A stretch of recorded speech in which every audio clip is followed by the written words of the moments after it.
ലോക്സഭാ സ്തംഭനത്തിൽ സമവായ സാധ്യത തെളിയുന്നു. നാളെ സംസാരിക്കാൻ അവസരം നൽകുമെന്ന് ഉറപ്പ് ലഭിച്ചതായി സ്പീക്കറുമായുള്ള കൂടിക്കാഴ്ചയ്ക്ക് ശേഷം രാഹുൽ ഗാന്ധി പറഞ്ഞു.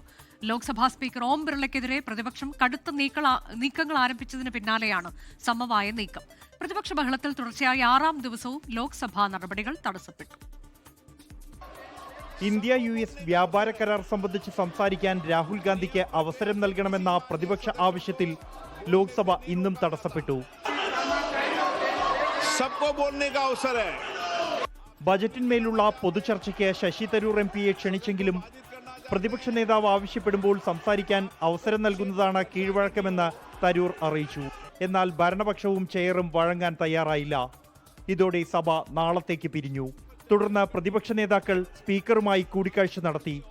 സംസാരിക്കാൻ അനുവദിക്കുമെന്ന് സ്പീക്കർ അറിയിച്ചതായും ചർച്ച നടക്കാനാണ് പ്രതിപക്ഷവും ആഗ്രഹിക്കുന്നതെന്നും കൂടിക്കാഴ്ചയ്ക്ക് ശേഷം Rahul Gandhi. Many member of the House went, and Speaker committed to us, personally committed to us, that I will be allowed to speak here and raise some points before the budget discussion. Speaker Om ബിർളയ്ക്കെതിരെ 3 നീക്കങ്ങളാണ് ഇന്ന് പ്രതിപക്ഷത്തിന്റെ ഭാഗത്തു നിന്നും ഉണ്ടായത്. സ്പീക്കർക്കെതിരെ അവിശ്വാസ പ്രമേയ notice നൽകാൻ നീക്കങ്ങൾ ആരംഭിച്ചു.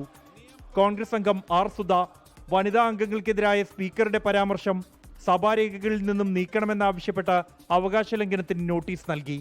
കോൺഗ്രസ് വനിതാ അംഗങ്ങൾ നിഷ്പക്ഷമായി പ്രവർത്തിക്കണമെന്നാവശ്യപ്പെട്ട സ്പീക്കർക്ക് കത്തയച്ചു. പിന്നാലെയാണ് സമവായ നീക്കങ്ങൾ നടന്നത്. 24 ഡൽഹി.